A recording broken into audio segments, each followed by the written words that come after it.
Warangal parliament పరిధిలో ఎన్నికల హడావుడి ఇక మొదలైనట్టే. బీఆర్ఎస్ పార్టీ అభ్యర్థిత్వం ప్రకటించిన తర్వాత ఉత్సాహంతో బీఆర్ఎస్ నేతలు కార్యకర్తలు కూడా ముందుకు సాగుతున్నటువంటి పరిస్థితి.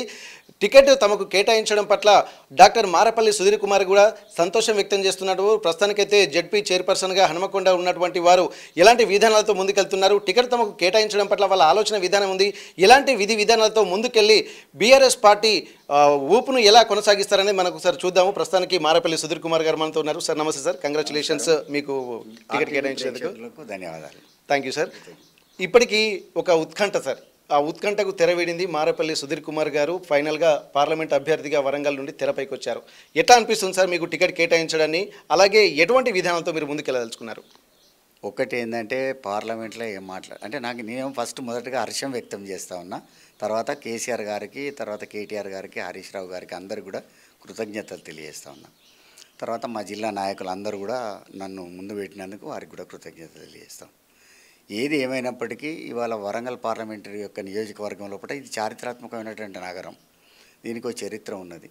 ఇది కాకతీయ సామ్రాజ్యం నడిచినటువంటిది కాబట్టి చారిత్రాత్మకమైన నిర్ణయమే ఉంటుంది. ఇక్కడ వరంగల్ పార్లమెంట్ లోపల అనేక రకాలైనటువంటి సమస్యలు కొట్టుమిట్టాడుతున్నాయి. అసలు ఆ సమస్యలన్నింటినీ పరిష్కారం కోసం చేస్తాం సార్. ఇప్పటి వరకు ఒక ఉత్కంఠ నడుమ ఇప్పుడు డాక్టర్ రాజయ్య అన్నారు, మీ పేరు ఇంకా కొంతమంది పరిశీలనలో వచ్చింది. అసలు చివరికి మీ పేరు రావడము ఒక బలంగా కార్యకర్తల్లో ఉత్సాహం ఉంటుందా? ఎందుకంటే ఇప్పుడు మీరు జెడ్పీ చైర్పర్సన్ స్థాయి నుంచి ఇప్పుడు ఎంపీ స్థాయి దాకా వెళ్ళారు. ఇప్పటి వరకు ఒక క్రెడిబిలిటీ ఉన్నటువంటి నేతలు కూడా టికెట్ ఆశించి వెనక్కి తిరిగిపోయినటువంటి పరిస్థితి. మీకు రావడాన్ని మీ బలం ఏందనుకుంటున్నారు? ఏ నమ్మకంతో కేసీఆర్ గారు మీకు టికెట్ కేటాయించారు? ముఖ్యంగా నాకు టికెట్ ఇవ్వడానికి నా విధేయత ముఖ్యంగా పనిచేసింది. తర్వాత నేను కార్యకర్తగా పనిచేస్తాను. నేను నాయకుడిగా ఎన్నడూ రాలేదు. ఇక ముందు కూడా నాయకుడిగా ఉండేదానికంటే బదులు కార్యకర్తగా కార్యకర్తలతో కలిసి పనిచేస్తా. తర్వాత నాయకులు కానీ కార్యకర్తలు కానీ జిల్లాలో నాకు సహకారం ఇస్తారు.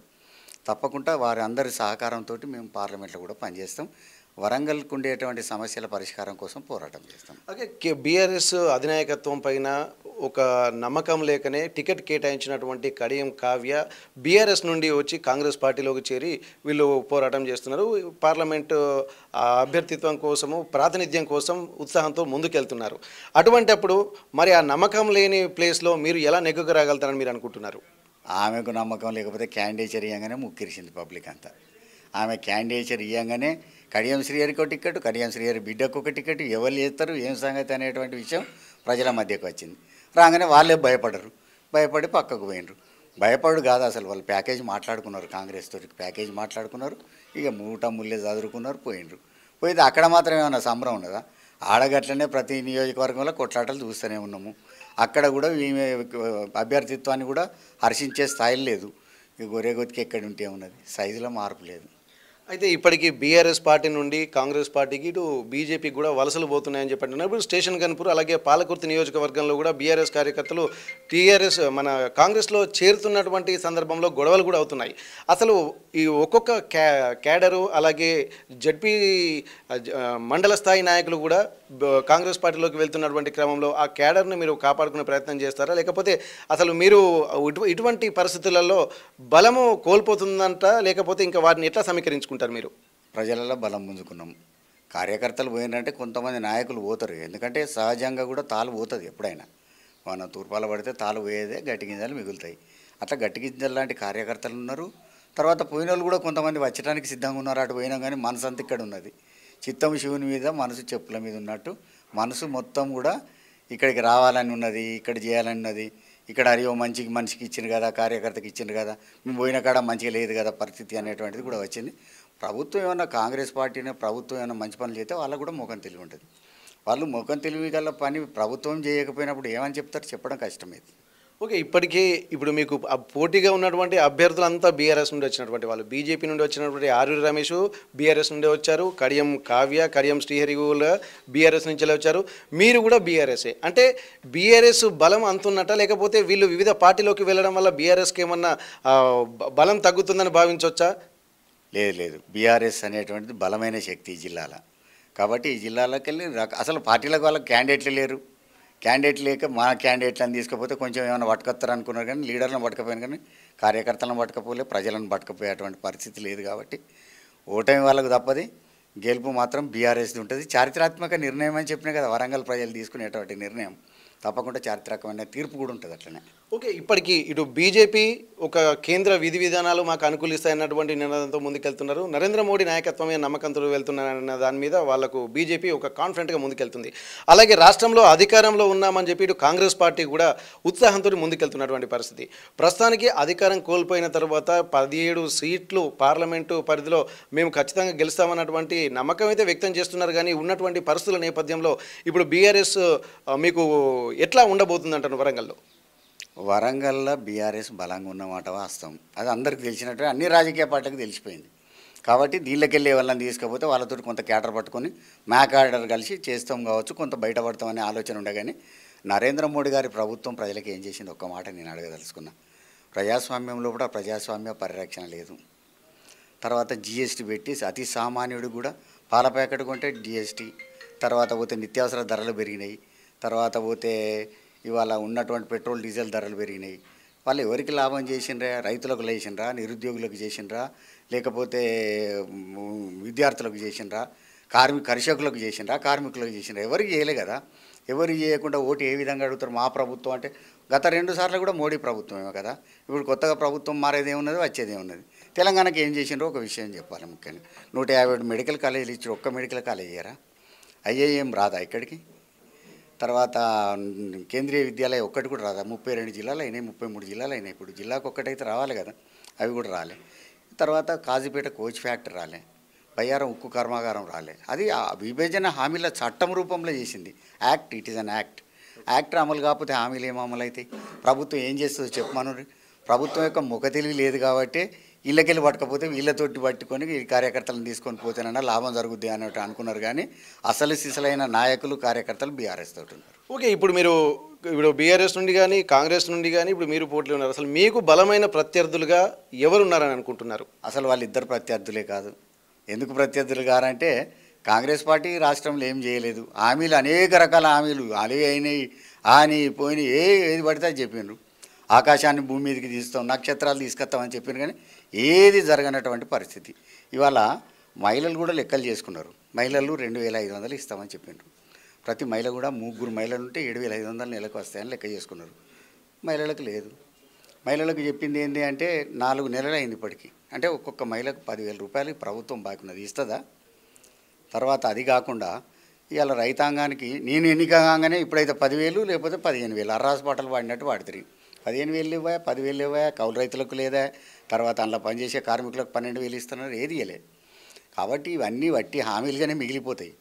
హామీలుగా మిగిలిపోయినటువంటి యొక్క ప్రభుత్వ విధానం తెలిసిపోయింది. అసలు రేవంత్ రెడ్డి చోటేబాయి బడేబాయి, ఆయన మన మోడీ అని చెప్పాను. మరి మోడీ బడేబాయి చోటేబాయి అయితే అసలు పిచ్చోళ్ళు తెలంగాణ ప్రజలు కాదు కదా. అందుకే సరైన నిర్ణయం తీసుకునడానికి వరంగల్ పట్టణం రెడీగా ఉన్నది. ఇవాళ బుద్ధి చెప్పడానికి రెడీగా ఉన్నారు. ఆ రోజు చూస్తే కేసీఆర్ గారి నాయకత్వం లోపల మత్తలు దునికేది ఈ టైంకు. ఈసారి నీళ్లు లేవు.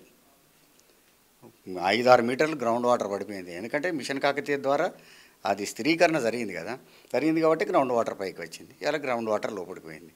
ఇది కాంగ్రెస్ తెచ్చిన కరువు. నిజంగా కరువు అయితే ఇట్లా రాదు. కరువు వేరే తిరిగి ఉంటుంది. కానీ అసలు రైతాంగం అయితే విలవిల్లాడుతుంది ఇవాళ. అయితే రైతాంగము పంట పెట్టుబడి పెట్టినాక ఇవాళ ఎండిపోయే పరిస్థితి వచ్చింది. రైతులు ఏం చేస్తారంటే, రైతులు ఈసారి పంట మీద మా పిల్లగానికి పుస్తకాలు కొంటాం, డబ్బులు వచ్చేది ఉంటే తర్వాత ఈ దీంతో ఫీజు కడతాం, మామూనికి బట్టలు కొనేది ఉన్నది అంటే రైతాంగం ఆలోచిస్తుంది. ఎందుకంటే పంటకు వాళ్ళకు అనుబంధం ఉన్నది. అట్లనే ఈసారి పంట మీద మా బిడ్డ పెళ్లి చేస్తాం, బంగారం కొంటాం, ఇట్లా ఆలోచనతో ఉండి అంత పటాపంచలైపోయి పెట్టుబడి పెట్టినాక ఇవాళ ఘోరంగా ఏడ్చే పరిస్థితి వచ్చింది ఇవాళ రైతాంగం. మరి ఎందుకు ఈ పరిస్థితి వచ్చిందంటే, ముందే కరువు ఉన్నదంటే వేరే తీరు చేసుకునేవాళ్ళు. వాళ్ళు పెట్టుబడి అన్న మిగిలేదు కదా. ఈసారి పెట్టుబడికి అప్పు చేస్తే పెట్టుబడి లేకుండా అయిపోయాయి. అయితే ఇప్పటి వరకు కాంగ్రెస్ పార్టీ బీజేపీ రెండు ఒక పోటీగా సభలు సమావేశాలు ఫంక్షన్ హాళ్లలో మీటింగ్లు పెట్టుకుంటూ వీళ్ళు ప్రచారంలో ముందుకెళ్తున్నారు. ఇప్పుడు మీకు రీసెంట్గా టికెట్ కేటాయించినటువంటి నేపథ్యంలో ఇప్పటి వరకు కొత్త సమావేశాలు అయితే ఇంకా మీరు ప్రారంభించినట్టుంది. మీరు ఎప్పటి నుంచి ప్రారంభించేటువంటి అవకాశం ఉంది? ఒకవేళ ప్రారంభించినా కానీ మీకు ఆ స్పందన ఎట్లా వస్తుంది? కార్యకర్తల నుంచి ఉత్సాహం ఎట్లా ఉంది? కార్యకర్తలు ఉత్సాహంగా ఉన్నారు. నిజంగా అసలు ప్రజలు ఉత్సాహంగా ఉన్నారు, కార్యకర్తలు ఉత్సాహంగా ఉన్నారు, నాయకులు ఉత్సాహంగా ఉన్నారు. రేపు అసలు ఈ ప్రభుత్వం ఎప్పుడు దిగిపోద్దా అని ఎదురు చూస్తూ ఉన్నటువంటి ప్రజానీకం ఉన్నది ఇవాళ. తెలంగాణ రాష్ట్రానికి ఒక శనిలాగా దాపురించింది ఈ ప్రభుత్వం. మేమే చేసుకున్నాం కదా అనేటువంటి పశ్చాత్తాపంలో ప్రజలు కూడా ఉన్నారు కొంతమంది. తర్వాత ఈ ప్రభుత్వం పోవాలి, ఈ మంచి రోజులు రావాలని కోరుకుంటారు, ఎవరైనా కోరుకుంటారు కదా, అది కోరుకుంటూ ఉన్నారు. తర్వాత ఇవాళ నేను మీటింగ్లకు ఎందుకు పోతే, నేను మొన్న పర్వతగిరి మీటింగ్కి పోయినాము, నిన్న హైదరాబాద్కి పోయినాము, తర్వాత ఈరోజు గణపురం నియోజకవర్గం మీటింగ్ ఉన్నది కదా. కాబట్టి ఎప్పుడూ స్టార్ట్ అయింది, కొత్తగా స్టార్ట్ అయ్యేది ఏం లేదు, ఆల్రెడీ స్టార్ట్ అయింది, నడుస్తూనే ఉన్నాయి మీటింగ్స్. ఓకే సార్, ఇప్పటి వరకు వరంగల్ పార్లమెంటు బీఆర్ఎస్ అభ్యర్థిగా వరంగల్ ప్రజలకు ఎలాంటి భరోసా ఇవ్వాలనుకుంటున్నారు? మీరు గమనించినటువంటి అభివృద్ధి కార్యక్రమాలు పెండింగ్లో ఏమున్నాయి, ఏం చేస్తే ఆ కార్యక్రమాలన్నీ ఫుల్ఫిల్ చేస్తారన్నటువంటి భరోసా మీరు పార్లమెంటు పరిధిలో ఉన్నటువంటి ప్రజలకు ఇవ్వదలుచుకున్నారు? ఒకటి, ఇంటర్నేషనల్ ఎయిర్పోర్ట్ ఒకటి రావాలి. ఎందుకు రావాలంటే ఇంత జనాభా ఉన్నటువంటి పట్టణానికి అసలు ఇంటర్నేషనల్ ఎయిర్పోర్ట్ గతంలో ఉండేది. కొత్త ఎయిర్పోర్ట్ కావాలని కూడా అడుగుతలేము. మామనూరులో ఎయిర్పోర్ట్ ఉన్నది, ఇంటర్నేషనల్ ఎయిర్పోర్ట్ 1930లో, అంటే ఇండిపెండెన్స్కి ముందుగా, స్వాతంత్ర్యానికి ముందుగానే 1875 ఎకరాలతోటి కూడినటువంటి ఎయిర్పోర్ట్ ఉండే. అది అలా కుంచుకపోయింది ప్రభుత్వం. కాంగ్రెస్ ప్రభుత్వం వచ్చినాక ఏం చేస్తుంది, అన్నీ సర్వనాశనం చేసింది. ఇక్కడ ఉండేటువంటి ఎయిర్పోర్ట్ తీసేసింది. అదే కాకుండా జిఎంఆర్ అనే హైదరాబాద్లో ఒకటి ఉన్నది, గ్రంథి మల్లికార్జునరావు ఎయిర్పోర్ట్. అది ఆ ఎయిర్పోర్టుకు ఎంసీఏ అంటే ఈ మినిస్ట్రీ ఆఫ్ సివిల్ ఏవియేషన్, భారత విమానయాన సంస్థ, ఆ సంస్థ ఒక అగ్రిమెంట్ చేసుకున్నది 30 సంవత్సరాల వరకు 150 కిలోమీటర్ల పరిధి లోపల ఎటువంటి పౌర విమానయాన్ని కొనసాగించము అని. తర్వాత కొనసాగించము అని ఏదైతే 2008లో కాంగ్రెస్ ప్రభుత్వం చేసింది, అదే విధానాన్ని 2022లో బీజేపీ ప్రభుత్వం చేసింది. అంటే ఎయిర్పోర్ట్ అవసరం ఎంత ఉన్నది అనేటువంటిది. ఇంటర్నేషనల్ ఎయిర్పోర్ట్ అంటే గతంలో ఉన్నప్పుడు అజాం జామిల్ ఉండే, అందులో వస్త్ర పరిశ్రమ ఉండేది కాబట్టి వస్త్రాలు పోయేది అక్కడికి, లండన్కి పోయేది. సిరిపూర్ కాగజ్ నగర్ మిల్ నుంచి పేపర్ పోయేది లండన్కు. అటువంటి దాన్ని ధ్వంసం చేసింది కదా. ఇవాళ ధ్వంసం చేసి కార్మికులు రోడ్డు మీద పడేస్తే కాకతీయ మెగా టెక్స్టైల్ పార్క్ పెట్టిండ్రు. అది అభివృద్ధి చెందాలంటే ఇంటర్నేషనల్ ఎయిర్పోర్ట్ కావాలి, ప్రోడక్ట్స్ పోవాలి, దానికి సంబంధించినటువంటిది చేయాలి. తర్వాత వరల్డ్ హెరిటేజ్ సైట్ ఉన్నది, అంటే ప్రపంచ వారసత్వ సంపద రామప్పల్ ఉన్నది. ఆ రామప్పకు అక్కడికి విదేశీ యాత్రికులు రావాల్సినటువంటి అవసరం ఉంటుంది. కాబట్టి ఇంటర్నేషనల్ ఎయిర్పోర్ట్ కావాలి. పరిశ్రమలు స్థాపించబడాలంటే ఇక్కడ పరిశ్రమలకు అనుకూలమైనటువంటి పరిస్థితిని ఆనాడు నిజాం గుర్తించిండు, ఇవాళ తెలంగాణ ప్రభుత్వం గుర్తించింది. కాబట్టి అనేక పరిశ్రమలు ఇక్కడ ఉండేది. దేశాయపేటలో తోళ్ళ కార్ఖానాలు ఉండేది, అవి పోయినాయి, అవి తీసుకురావాల్సిన దర్రీస్, వరంగల్ దర్రీస్ ఫేమస్. ఎట్లయితే ఒక టీ, మన డార్జిలింగ్ టీ అంటాం కదా, టీ అంతటి ఉంటుంది కానీ డార్జిలింగ్ టీకి ఒక ప్రత్యేకత ఉంటుంది. అట్లనే వరంగల్ జిఐ ట్రాక్ ఉండే, అంటే జియోగ్రఫికల్ ఇండికేటర్ ట్రాక్ అంటాం. ఆ ట్రాక్ ఉన్నటువంటి ఇది దర్రీస్ ఏదైతే ఉన్నదో వాటికి కూడా ఆదరణ దొరకాలి. ఇవాళ ఏం చేసింది ఆ ప్రభుత్వం? చేనేత మీద కూడా జిఎస్టీ పెడితే కేంద్ర ప్రభుత్వం చేనేత కార్మికులు ఎటు పోవాలి? కాబట్టి ఇక్కడ ఎయిర్పోర్ట్ రావాలి, పరిశ్రమల స్థాపనకు కావాల్సిన, మేము 9వ తరగతి చదువుకునేటప్పుడు మాకు సాంఖ్య శాస్త్రం ఉండేది, పరిశ్రమల స్థాపనకు కావాల్సిన పరిస్థితులు అంటే రవాణా సౌకర్యం కూడా వన్ ఆఫ్ ది రీజన్. అటువంటి రవాణా సౌకర్యం ఇలా వరంగల్లో ఎయిర్పోర్ట్ రావాలి, ఇంటర్నేషనల్ ఎయిర్పోర్ట్ రావాల్సినటువంటి అవసరం ఉన్నది. కాబట్టి ఇక్కడికి రావాల్సిన ఐటీ కంపెనీలు కానీ యువత బాగా ఆలోచించాలి, యువతకు ఉపాధి దొరకాలి. భారతదేశంలో ఉన్నటువంటి యువత ప్రపంచంలో ఎక్కడ లేదు, 27% యువత భారతదేశంలోనే ఉన్నది. అది వరంగల్ ఏమో అతీతం కాదు, వరంగల్ కూడా ఉంటుంది యువత.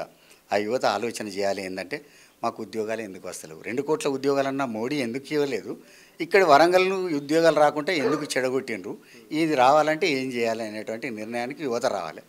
కాబట్టి యువత నిర్వీర్యం కావద్దు, అనవసరమైనవి తక్కువ ఆలోచించుకోవాలి, అవసరమైనవి ఎక్కువ ఆలోచించుకోవాలి. అయితే ఎంతో చారిత్రక నగరమైనటువంటి వరంగల్ నగరము ఇప్పుడే కాదు, స్వాతంత్రానికి పూర్వమే అంతర్జాతీయ పరిశ్రమలకు నిలయంగా ఉండేది. ఎయిర్పోర్ట్ లాంటివి కూడా, మామనూరు ఎయిర్పోర్ట్ ఉండేది, అది కూడా నిర్వీర్యం అయిపోయింది. కేంద్ర ప్రభుత్వాలు ఇప్పటికే కేంద్ర ప్రభుత్వంగా ఉన్నటువంటి వాళ్ళంతా ఇప్పటికే దాని మీద దృష్టి పెట్టాల్సింది. అంతర్జాతీయ పరిశ్రమలు కూడా మూతపడుతున్నటువంటి పరిస్థితి. ఈ నేపథ్యంలో వాటన్నిటినీ పునర్వ్యవస్థీకరించాలంటే ఒక బలమైనటువంటి నాయకత్వం అవసరం. ఇక్కడ ఉన్నటువంటి స్థానిక అవసరాలను గుర్తుపెట్టుకొని పరిశీలిస్తే తప్ప దాని మీద ఒక విజన్ అనేది రాదు. ఇప్పటికీ కేంద్ర ప్రభుత్వం దృష్టి సారించాల్సింది వాళ్ళు పెట్టలేదు, రాష్ట్ర ప్రభుత్వాలు కూడా దాని మీద పట్టింపు లేదు. ఖచ్చితంగా ఒక చిత్తశుద్ధి ఉన్నటువంటి తెలంగాణ యొక్క అభివృద్ధి జరగాలంటే బీఆర్ఎస్ వల్లనే సాధ్యమన్నటువంటి ఒక ఆశాభావం వ్యక్తం చేస్తున్నారు. పార్లమెంట్ అభ్యర్థిగా తాను ఎన్నికైన సందర్భంగా ఇప్పటికైనా ప్రజలు నమ్మాలని చెప్పి ఒక భరోసా కల్పిస్తున్నారు. మిగిలినటువంటి వాళ్ళు కొంతమంది పార్టీ నుంచి వెళ్ళిపోయినా కానీ తాలు మాత్రమే వెళ్ళింది, ఒరిజినల్ కార్యకర్తలు అలాగే ఉన్నారు. కార్యకర్తల బలమే బీఆర్ఎస్కు బలం అన్నటువంటి ఒక ధీమా వ్యక్తం చేస్తున్నారు. ఇప్పటికే సభలు సమావేశాల ద్వారా వివిధ విధాలు దూసుకెళ్తున్న నేపథ్యంలో కార్యకర్తల మనోధైర్యం ఏమాత్రం సడలకుండా అలాగే ఉంది. వాళ్ళ యొక్క సపోర్ట్ తోటి మళ్ళీ అధికారంలోకి వస్తాము, పార్లమెంటు స్థానాన్ని ఖచ్చితంగా గెలుచుకుంటామన్నటువంటి ఒక ధీమా వ్యక్తం చేస్తున్నారు.